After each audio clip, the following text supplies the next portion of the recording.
Foi em março de 2023 que o Estadão revelou o caso das joias sauditas, um escândalo que envolvia Jair Bolsonaro e pessoas próximas a ele. Segundo a reportagem, em outubro de 2021, uma bagagem preciosa foi apreendida com a comitiva do então presidente, que voltava de uma viagem da Arábia Saudita.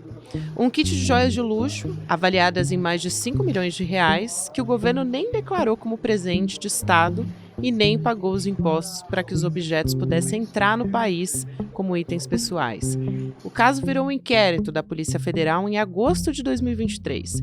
E só agora, quase um ano depois, Bolsonaro e outras 11 pessoas foram indiciadas. Bolsonaro por peculato, associação criminosa e lavagem de dinheiro. Entre os indiciados estão figuras carimbadas, como o ex-chefe da SECOM, Fábio Weingarten, o advogado Frederico Wassef e o ex-ajudante de ordens Mauro Cid, além do pai dele, o general Mauro César Lorena Cid. Agora, a decisão depende da Procuradoria-Geral da República. Se a PGR apresentar a denúncia e ela for aceita pelo STF, Bolsonaro vira réu. Se for condenado, pode pegar até 32 anos de prisão. Quinta-feira, 11 de julho de 2024.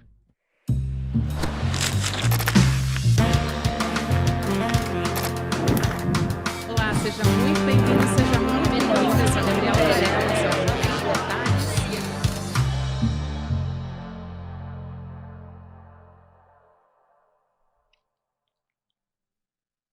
Olá, seja muito bem-vindo, seja muito bem-vinda. Eu sou a Gabriela Varela e esse é o videocast em detalhes. E aqui você já sabe, sempre com um convidado ou uma convidada, a gente analisa uma temática ou uma notícia importante do momento. Tava faltando ainda essa semana no Em Detalhes a gente falar sobre o caso das joias envolvendo Bolsonaro. Esse caso começou há bastante tempo, em outubro de 2021, foi quando entrou pela primeira vez na mira dos órgãos brasileiros e a gente vai entender a cronologia dessa história toda, quem são os envolvidos, além do próprio Bolsonaro, que foi indiciado pela Polícia Federal. Vamos entender essa história, claro, com a nossa jornalista investigativa aqui do ICL, a Juliana Dalpiva, que acompanha essa história há bastante tempo. Ju, que prazer te receber em estúdio agora. Prazer enorme estar aqui contigo e também com o nosso time e com toda essa nossa comunidade linda vez, né? do ICL. Aqui no estúdio é a primeira vez, embora a gente já tenha feito umas luxo. belas parcerias no Em Detalhes. Grandes parcerias, mas agora presencialmente também. Vamos começar essa história pelo Bolsonaro, então, porque agora, com essa queda do sigilo que foi determinada pelo ministro Alexandre de Moraes, a gente tem pela primeira vez evidências muito fortes, né? Além da Polícia Federal ter apontado essa existência de uma organização criminosa para esse desvio de joias e de outros artigos de luxo, a gente tem evidências muito fortes, né? Não há dúvidas de que o Bolsonaro, de fato, atuou muito diretamente nessa história. Então, quero começar te perguntando quais são as principais evidências que foram incluídas nesse relatório da Polícia Federal. Gabi, eu acho que mais do que evidências mesmo, eu acho que tem um caminhão de provas. Sabe? Que envolvem o ex-presidente Jair Bolsonaro em todas as negociações que ocorreram em torno dessas peças, dessas joias de luxo que foram presenteadas para o governo brasileiro, para a presidência da República e foram desviadas. Então, o valor de avaliação daquilo que já foi periciado pela Polícia Federal chega, né, a cerca de quase 7 milhões, 6 milhões e 800 mil, mais ou menos. Reais, né? Reais. Porém, este valor vai ser maior. A gente vai detalhar aqui ao longo do programa. Tem um relógio bastante valioso, vale cerca de 300 mil reais, segundo pesquisas, né, de mercado, que é um Patek Philippe, que está desaparecido. Ele é um dos principais itens desaparecidos, vendidos dentro desse esquema ilegal, e que ainda não compõe esse valor de 6 milhões e 800 mil reais que a gente está falando aqui. Então, o relatório de 476 páginas, que encerra esse inquérito da Polícia Federal sobre o desvio ilegal desses presentes para o governo brasileiro, tem um valor superior ainda que a gente vai acompanhar a atualização ao longo das próximas semanas. Esse acho que é um primeiro aspecto, né? O valor disso tudo, que é para as pessoas dimensionarem o tanto de dinheiro público que está ali dentro desse esquema. E aí, com relação ao que envolve Jair Bolsonaro, é o que as pessoas quiserem saber, porque temos aí mensagens, fotos, é mensagem do Bolsonaro com o Cid, é ligação do Bolsonaro com o Frederic Wassef, é ligação do Bolsonaro com diferentes funcionários da presidência da República também, depoimentos destas pessoas para a Polícia Federal. Eu, sinceramente, é difícil de resumir em poucas palavras e frases aqui para a gente não precisar passar o programa inteiro só falando do que envolve diretamente o Bolsonaro, mas existem muitas provas do tanto que ele se envolveu diretamente em cada uma dessas negociações. Eu acho que a gente trazendo o processo histórico de tudo isso, dá para a gente olhar com mais detalhes para o envolvimento, inclusive, do próprio Bolsonaro. Então, acho que a primeira aparição dessa história foi em outubro de 2021, como eu falei na abertura do programa, dia 26 de outubro de 2021, que foi quando começou a interceptação, foi quando aconteceu a interceptação desse kit de joias no aeroporto de Guarulhos, aqui na Grande São Paulo. Um assessor do ministro de Minas e Energia, o Bento Albuquerque, teve peças apreendidas, né? Esse kit de peças apreendidas, a gente está falando de um colar com pedras, que é o destaque, né, desse kit, um par de brincos, anel e também um relógio, e que estava tudo cravejado de diamantes ali, milhares de diamantes. E ele tentou entrar no país, no Brasil, sem declarar esses bens.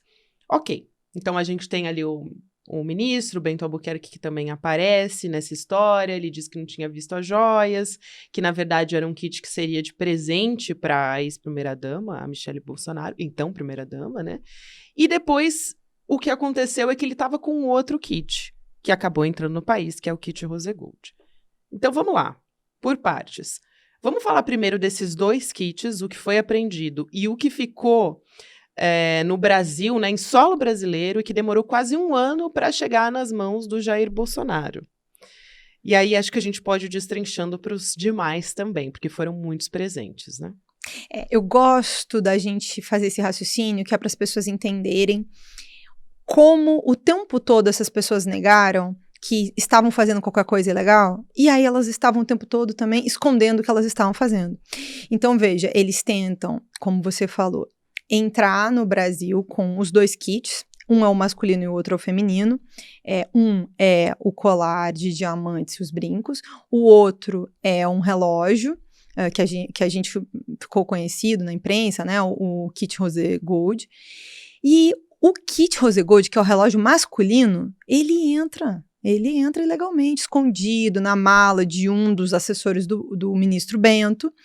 E o colar de diamantes, eles tentam ali, como diríamos no Rio de Janeiro, desenrolar, entendeu? Uhum. Mas não tem desenrole. Os fiscais falaram, não, senhor. Com os fiscais. Os fiscais ali da Receita atuando, defendendo o Estado brasileiro como verdadeiros e bons cidadãos brasileiros, servidores públicos, cumpriram o dever deles, retiveram o colar de diamantes.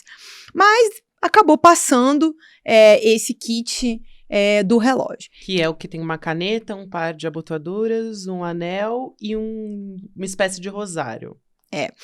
E aí, o que acontece depois? O kit feminino que fica apreendido, fica lá um ano apreendido. E aí, quando vai acabar, né, tá acabando, o Bolsonaro já perdeu a eleição, tá preparando a saída dele para os Estados Unidos, e agora, recentemente até, ele próprio confessou, né, imagina se eu tivesse aqui no Brasil no 8 de janeiro, o que é que ia me acontecer, né, já para antecipar também o que vem por aí com o inquérito do golpe, ele próprio sabe o que eles estavam fazendo. Então, ele armando essa saída do Brasil, começa uma operação resgate de todas essas joias. uma busca bastante intensa, com pressa para obter isso. E aí, se não me engano, é 28 de novembro de 2022, ele recebe em mãos, tem recibo disso, o kit Rosegold, que entrou ilegalmente e estava com um dos funcionários da presidência ali, na verdade, um dos funcionários do Bento. E só então esse kit vai para avaliação do acervo, mas mesmo assim ele este kit do relógio viaja com o Bolsonaro para os Estados Unidos quando o Bolsonaro vai para os Estados Unidos. Sem uma autorização concreta para que isso acontecesse.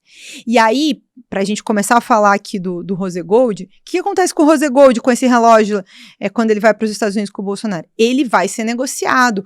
Segundo o Cid, em determinado momento, o Bolsonaro chega para ele com uma mala com os relógios, né? Não só esse, como um outro, para ser negociado nos Estados Unidos. E aí, eles trocam mensagens ao longo do tempo, ali enquanto eles estão nos Estados Unidos. Tem momentos que o Cid também está nos Estados Unidos. O Bolsonaro fica 3 meses, mas o Cid volta, fica indo e vindo. O Cid chega a enviar a Bolsonaro o link do leilão para acompanhar o leilão do Rosegold. O Bolsonaro responde, selva, que é, né, um jargão muito comum na área militar. Foi um dos destaques do relatório da Polícia Federal, inclusive. Exatamente. Né? É um dos aspectos que envolve ele diretamente. Ou seja, eles acompanharam a tentativa da venda. Isso antes do caso vir à tona. Aí, um pouco depois deste momento, porque não consegue vender, tá? Não vende, o Rosegold não é vendido, ninguém arremata no leilão e tal. Aí explode o escândalo, sai a primeira matéria do Estadão, do André Borges e da Adriana Fernandes, dando conta da história do colar. Aí vamos voltar aqui agora no colar, pra gente explicar o colar. Lá pro aeroporto de Guarulhos. E agora vamos voltar aqui um pouquinho para dezembro de 2022 de novo. Passaram o mês de dezembro inteiro tentando botar a mão nesse colar que estava retido lá na Receita em Guarulhos. Lembrando, Bolsonaro estava planejando ir para os Estados Unidos nesse momento. Exatamente, ele vai com o relógio, mas o colar fica. E o colar fica de novo pela atuação dos servidores da Receita. O que acontece? O Júlio César Gomes, que era o chefe da Receita, e ele é um personagem bastante interessante dentro dessa história para entender tudo o que aconteceu, para além do Cid, que era ali o homem que fazia tudo para o Bolsonaro, o Cid é chamado pelo Bolsonaro em determinado momento para falar sobre isso, mas segundo o próprio ex-chefe da Receita, que foi colocado lá por ser um homem de confiança do Bolsonaro, para atender pedidos de Jair Bolsonaro, o Júlio, no fim de uma apresentação, meados de dezembro, ele é procurado pelo Bolsonaro, e o Bolsonaro fala para ele, o senhor teve conhecimento sobre algum colar de joias que estava lá na Receita? E aí o Júlio diz que não, e diz que vai pesquisar. Passa um tempo, e o Bolsonaro telefona para o Júlio, no dia 27 de dezembro de 2022, e cobra a tal da pesquisa em torno de cadê esse colar? E o Júlio responde que tinha avisado o Cid. E aí eles começam uma corrida, porque o Júlio tinha dado conta de que precisava de um ofício para tentar liberar. Então, assim como teve minuta golpista, teve minuta também para botar a mão em joia ilegalmente, apreendida pela Receita. Muito mal feita, por sinal. Muito mal feita, por sinal. E aí, o que acontece? Eles começam a pressionar um funcionário do Gabinete do Patrimônio a assinar esse ofício, fazer esse ofício. Esse funcionário chamado Marcelo não aceita, não topa. Tem um determinado momento em que o depoimento do Marcelo e do Cid dá conta do Cid ter ligado para o Marcelo, tudo isso dia 27 de dezembro, que foi um dia que ninguém trabalhou lá nem na Presidência da República, aparentemente, nem na cúpula da Receita Federal, a não ser para tentar tirar o colar de diamantes lá de Guarulhos. E aí ele bota no viva voz, está, de um lado, o Cid e o Bolsonaro, e do outro esse funcionário chamado Marcelo. O Cid bota no Viva Voz, que é para o funcionário explicar ao então presidente da República por que ele não podia botar a mão nesse ofício desse jeito, porque isso não caberia ao patrimônio solicitar um item que estava apreendido, que seria um presente para o presidente. E aí, depois o Cid e o Júlio da Receita continuam lá o dia inteiro fabricando um jeito de pegar esse colar. E aí, o próprio Júlio redige o que seria essa minuta, e aí tem erro de informação, tem erro do nome do órgão, e tem uma coisa também que é informação falsa, há uma mentira no meio do ofício dizendo que a demora para requisitar tinha a ver com os meses que demoraram-se meses para conseguir acessar os documentos comprobatórios das origens e que estão anexados. Nem teve documento anexado, nem demorou meses para procurar documento comprobatório. Simplesmente estava parado lá. E também não é de praxe de um secretário da Receita Federal fazer esse ofício, né? Redigir esse ofício. Até porque esse ofício, ele é um ofício que ele próprio vai receber. Sim. Ou seja, fazia parte deste plano, né? Todo. E aí eles fazem tudo isso, encaminham, o funcionário que trabalhava com o Cid diretamente vai até Guarulhos tentar retirar o colar, mas os funcionários da Receita lá local, né, tentam pedir informações, olham um ofício, desconfiam de tudo e não liberam. É só por isso que esse colar não foi extraviado também. E ele é o item mais valioso de todos. Teve um esforço tão grande, uma energia tão grande para que isso funcionasse, né? Tem uma hora lá que o Júlio chega a escrever, esse secretário da Receita, que era para todo mundo se mobilizar para tentar fazer isso. Então, tem um esforço tão grande, ou seja, existe uma pressão em torno disso. E tem uma troca de mensagens também entre o próprio Cid e o Júlio em determinado momento em que o Júlio pergunta, você avisou o presidente que vai ter jeito pra gente tirar o colar de lá? E o Cid responde, avisei. Ou seja, o Bolsonaro estava chefiando tudo isso o tempo inteiro. Não só ciente, como dando ordens. Exato, cobrando, provavelmente, o andamento disso tudo. E aí, o colar fica apreendido, o escândalo vem à tona e começa, Gabi, a confusão em torno do que a gente não sabia, que era o fato desses outros relógios já terem saído do Brasil, inclusive antes disso tudo, antes dessa conversa toda, eles já tinham vendido um relógio. Exatamente, né? Eu acho que aí a gente entra nesse outro objeto, nesse outro artigo de luxo, na verdade são dois, né, que são o Rolex, que é vendido, e tem o Patek Philippe, que até hoje a gente não sabe o paradeiro desse relógio.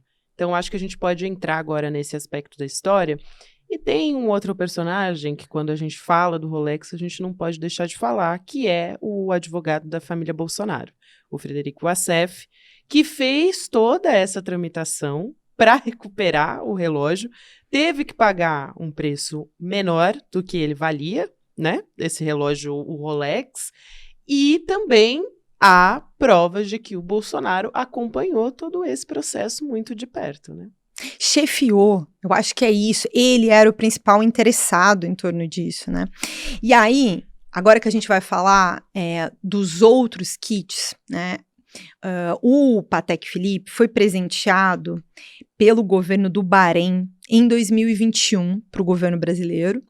E aí, assim, a gente sabe que o Bolsonaro teve conhecimento do Patek Philippe também pelas imagens, existem imagens na nuvem do celular do Cid que mostram que fotos do Patek Philippe desaparecido, que vale 300 mil reais, foram tiradas dentro do Palácio da Alvorada. A imagem, o envio dessa imagem gerou uma localização que permite geolocalizar e saber que foram tiradas lá dentro do Palácio da Alvorada, que é o quê? A residência do presidente da República, quando ele ainda era presidente da República. Esse é um primeiro aspecto de conhecimento do Bolsonaro.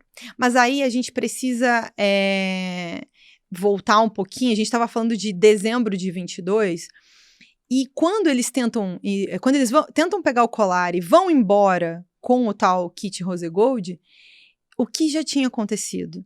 Eles já tinham negociado, vendido, em junho de 2022, o Patek Philippe e um Rolex nos Estados Unidos.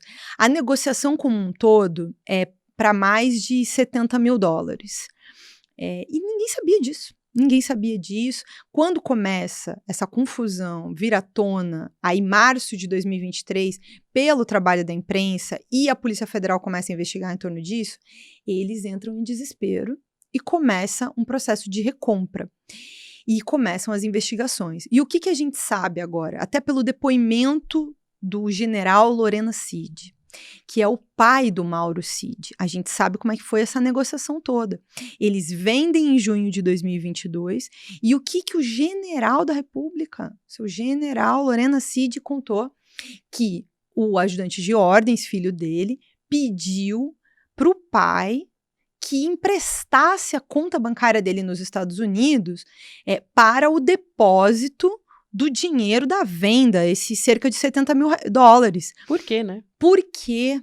E aí a história piora, porque o próprio general também conta, e o Cid Filho confirma que esse depósito do dinheiro que era para o Bolsonaro deveria voltar ao Bolsonaro como? Em saques fracionados em dinheiro vivo, que é a especialidade da família Bolsonaro. Então, tem uma foto, inclusive, de um hotel em Nova York, em um dos momentos em que o Cid pai admite, o general Lorena Cid admite que entregou um envelope para o filho entregar ao Bolsonaro com parte dessa remessa do dinheiro vivo da venda dos relógios que tinham sido negociados. Só para lembrar as pessoas, essa foto ficou muito simbólica, porque ela veio à tona justamente quando o Alexandre de Moraes derrubou o sigilo.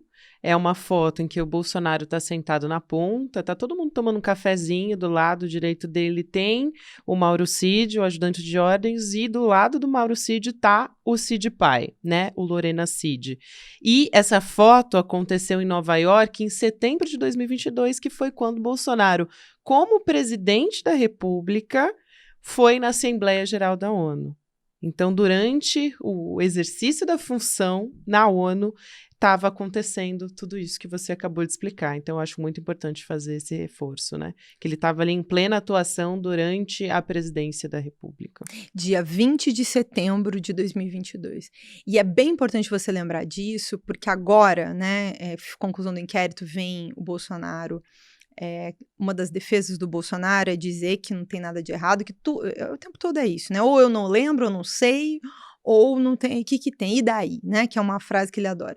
Mas no tweet que ele soltou depois da conclusão do inquérito, ele fala que tudo está depositado na Caixa Econômica Federal. Isto não é verdade. E o Patek Philippe é o símbolo, talvez, de todas essas negociatas ilegais. Por quê? Ele entrou no Brasil ilegalmente, ele nunca passou por tratamento do órgão de patrimônio da Presidência da República, para onde deveria ter ido para tratamento, e depois ele é vendido, quando o Bolsonaro ainda era presidente da República, o dinheiro dessa venda vai parar na conta do Cid pai, e depois ele é sacado em espécie para ser entregue ao Bolsonaro de modo fracionado, em várias etapas, por cada pessoa que fosse aos Estados Unidos e catasse um envelopinho com o general. E importante também, né? O general Lorena Cid tinha um cargo na direção da Apex, que é a agência de comércio brasileira, e um cargo que foi escolhido justamente por Jair Bolsonaro, responsabilidade da presidência da República. Ele estava lá como uma pessoa da confiança do Bolsonaro. E esse dinheiro volta, e aí, Gabi, para fechar muito, né, aqui o raciocínio, Bolsonaro mandou um dinheiro que estava na conta dele no Brasil para uma conta nos Estados Unidos. E, ao mesmo tempo, este dinheiro não foi usado, segundo a Polícia Federal, são cerca de R$400 mil. Não saiu.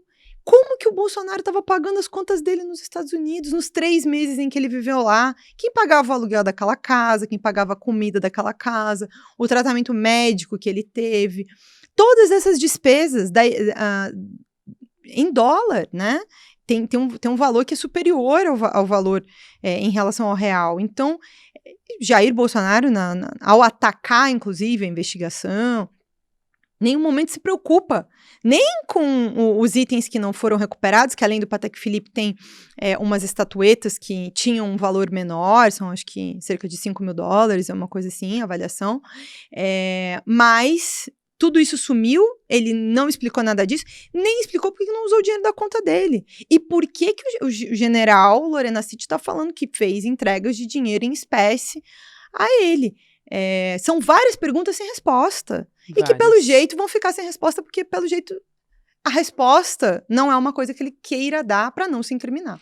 E um outro detalhe que eu lembrei aqui agora, o kit Rose Gold, em determinado momento, como ele não foi vendido, mas ele estava lá para ser vendido, eles mandam entregar na casa do Bolsonaro, porque eles vão devolver, eles começam a criar essa narrativa de que não tinha problema nenhum, que eles levaram porque eles não sabiam, então eles vão depositar de volta, que aí um vai recomprar, o outro vai mandar devolver, corre aí, vamos achar tudo, né? Começam a tentar reencontrar todas as peças para tentar fugir dos crimes que tinham cometido, né? Ao mesmo tempo em que publicamente falavam, não sei, não lembro, não tem problema nenhum, era um tal de item personalíssimo.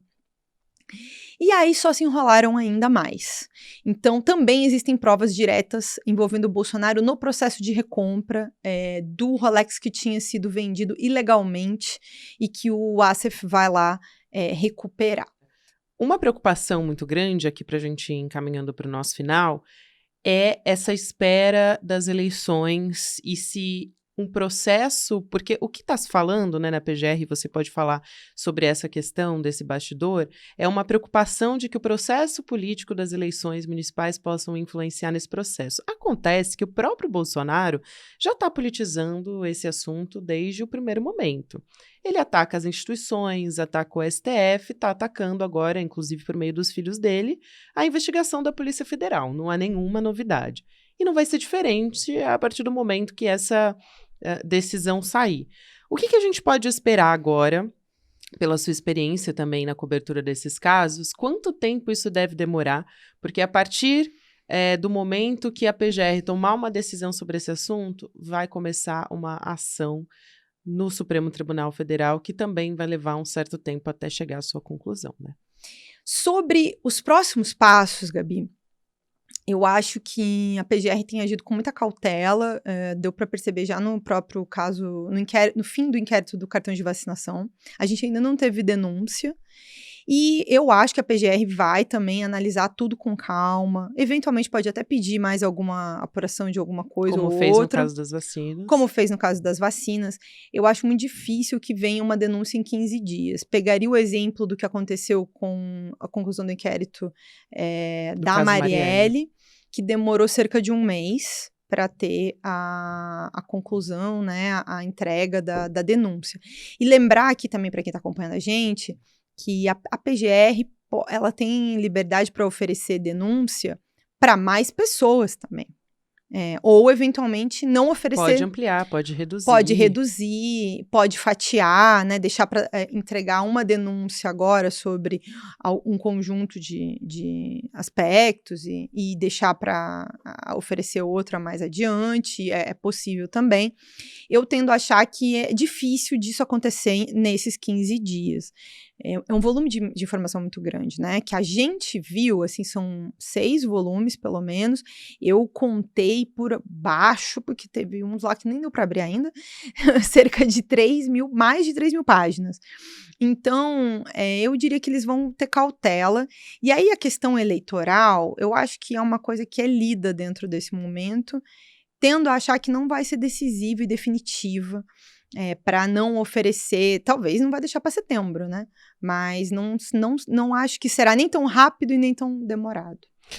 Ju, obrigada. Mais didático e mais detalhado do que isso. Impossível. E a gente ainda vai ter mais desenrolar dessa história, com certeza. Mas até o momento, tudo que você precisa saber está aqui. Obrigada. Obrigada a você. Quero lembrar você que a gente está com um replay da nossa aula com Adam Halter, que é sobre tecnologia e relações humanas. Aí você pode fazer a sua inscrição para assistir, se você já assistiu, você pode reassistir, ou você pode assistir pela primeira vez também. Você assiste o nosso replay em icl.com.br/replay e pode garantir os mesmos presentes, as mesmas condições de assinatura do último domingo. O livro Irresistível, do Adam Alter, o livro Colonialismo de Dados, do Sérgio Amadeu, e também uma arte exclusiva da artista Paula Vilar, que é maravilhosa. Obrigada a você que nos acompanhou até aqui. Próximo episódio, 10h30 da manhã, vai ao ar. Lembrando, depois tem Mercado Investimentos, Rolê ICL, 6 horas da noite, ICL Notícias, segunda edição. O Em Detalhes também está disponível para você em qualquer momento do seu dia nas plataformas de áudio. Obrigada, tchau, tchau. Que aula a gente teve com o melhor professor da Universidade de Nova York, Adam Alter. Uma aula reveladora, até por isso o título, Apocalipse Tecnológico. A palavra apocalipse quer dizer revelação. Uma aula que mexeu com todo mundo que assistiu. E a gente está falando de mais de 100 mil pessoas. Uma aula que você, se não assistiu, não pode perder. E é por isso que a gente liberou, por um tempo curto, mas suficiente para você assistir, o replay da aula. Assiste, chama a sua família para assistir. No final da aula, uma surpresa que a gente preparou para todo mundo que assistiu, a gente resolveu manter para todo mundo que vai assistir o replay. Uma aula que vai mexer com a vida de vocês, mas mexer para melhor.